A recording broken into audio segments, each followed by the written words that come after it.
안녕하세요. 박재원의 연금농장 채널 연금농장지기 박재원입니다.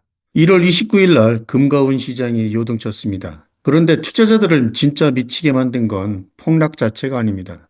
바로 이 장면이죠. 뉴스에서는 그 은이 80달러라는데 왜 내 ETF는 75달러지? 그 반대로 중국 상하이는 왜 아직도 130달러인 거야? 그래서 어떤 곳은 그 폭락을 했고 어떤 곳은 그 프리미엄이 50%나 넘게 붙었습니다. 도대체 누구 말이 맞는 걸까요? 은과 금 시장의 그 폭락에 대한 영상을 올린 이후에 많은 그 투자자분들께서 댓글로 이런 그 질문들을 많이 하셨습니다. 그래서 오늘 영상은 이 혼란을 한 장의 지도로 그 정리해 드릴까 합니다. 끝까지 보시면 앞으로 이런 급락장이 와도 왜 가격이 여러 개로 쪼개지는지, 그리고 내가 보고 있는 가격은 진짜인지 가짜인지 스스로 그 판단하실 수 있게 됩니다. 먼저 사건을 팩트 위주로 단순해 보겠습니다. 로이터 데이터 기준으로 해서 1월 29일 날 고점 대비 은선물은 121달러에서 순식간에 80달러 초반까지 약 30% 넘게 밀렸습니다. 금도 4,700달러 선이 위협받았죠. 이건 단순한 하락이 아닙니다. 시장의 연결고리가 끊어진 발작 수준이었습니다. 여기에 그 기름을 부은 건 증거금이었는데요. CME 그룹이 은선물 증거금을 기존 11%에서 15%로 무려 30%나 인상했습니다. 레버리지를 쓰던 투자자들은 갑자기 현금을 더 넣으라는 그 마진콜 전화를 받았고 돈을 못 구하니 강제로 던져야 했습니다. 이러한 그 강제 청산이 가격을 더 밀어내리는 폭락의 가속 페달을 밟은 것입니다. 이 아수라장에서 여러분이 꼭 아셔야 할 진실이 있습니다. 여러분이 보는 가격은 사실 하나가 아닙니다. 첫 번째는 현물 가격이 있을 거고요. 이것은 지금 당장 물건을 넘겨주는 가격이고 런던이 기준입니다. 두 번째는 선물 가격입니다. 미래 주기로 약속한 가격이고 또 레버리지의 그 전쟁터가 되죠. 세 번째는 그 ETF입니다. 그 주식처럼 그 거래되는 가격이고요. 네 번째는 실물입니다. 여러분들이 흔히 얘기하는 피지컬, 그래서 그 여러분들 손에 쥐어지는 그 골바 가격을 얘기를 합니다.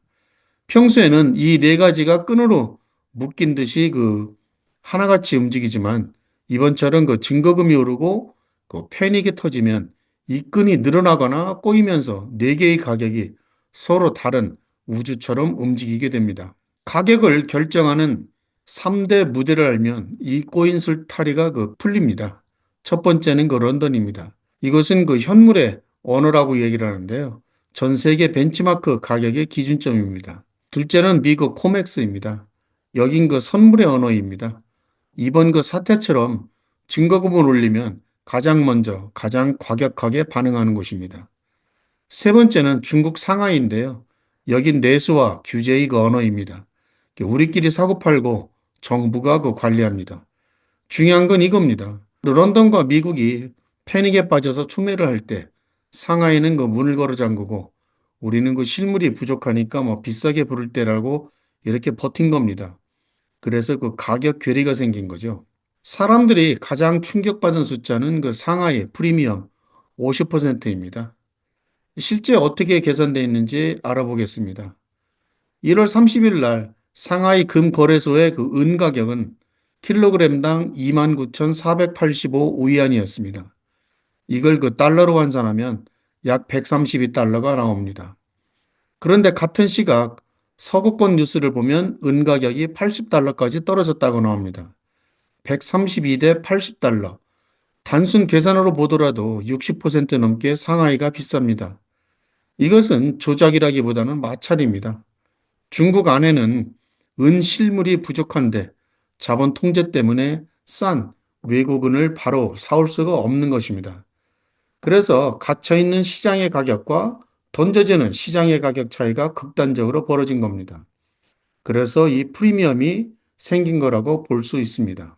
이렇게 거래소마다 가격이 다른 이유는 세 가지입니다. 첫 번째는 그 통화입니다. 위안화와 달러 환율이 출렁이면 같은 금값도 다르게 보입니다. 두 번째는 시차입니다.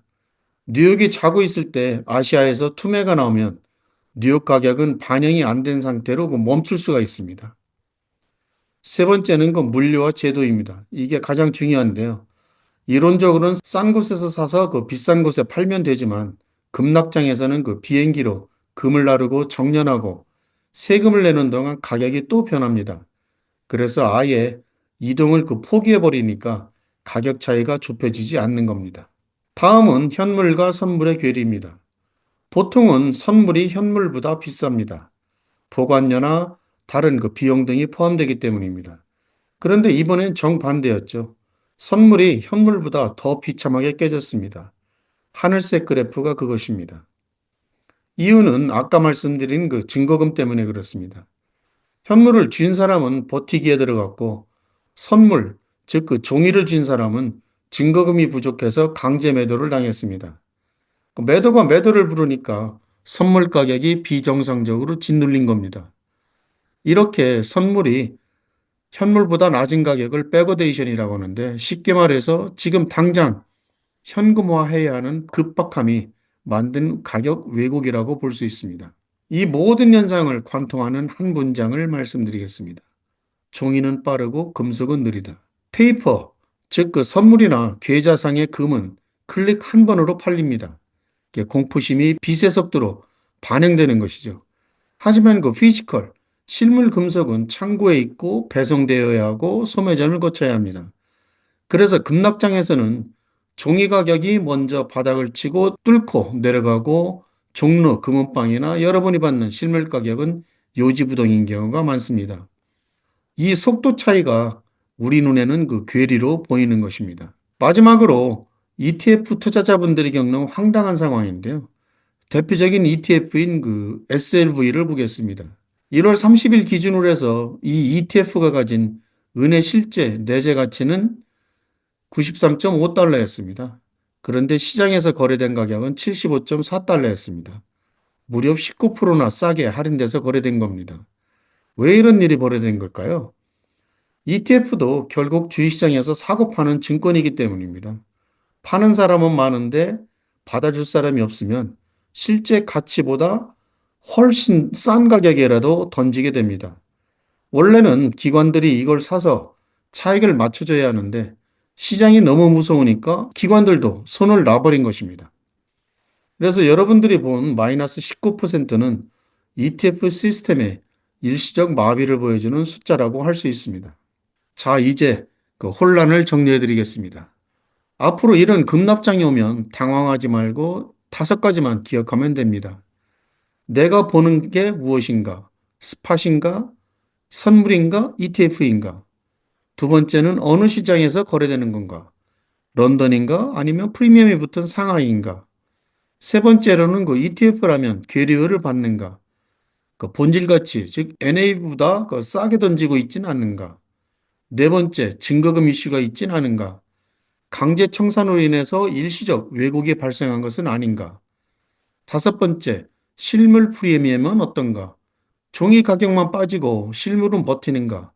이러한 그 질문들을 거치면 가격이 그 왜 이상한지가 보이고 공포에 휩쓸려서 헐값에 던지는 이런 그 실수를 막을 수 있습니다.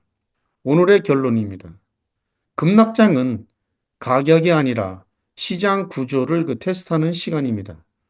여러분이 목격한 서로 다른 가격들은 시스템이 스트레스를 받아서 잠시 삐걱거리는 소리였습니다. 시장이 안정되면 이 가격들은 다시 하나로 수렴할 겁니다. 그때까지 숫자에 속지 말고 흐름을 읽으시기 바랍니다. 오늘도 영상이 도움이 되었다면 구독과 좋아요 부탁드립니다. 이것은 연금농장에 필요가 됩니다. 오늘도 시청해 주셔서 진심으로 감사드립니다.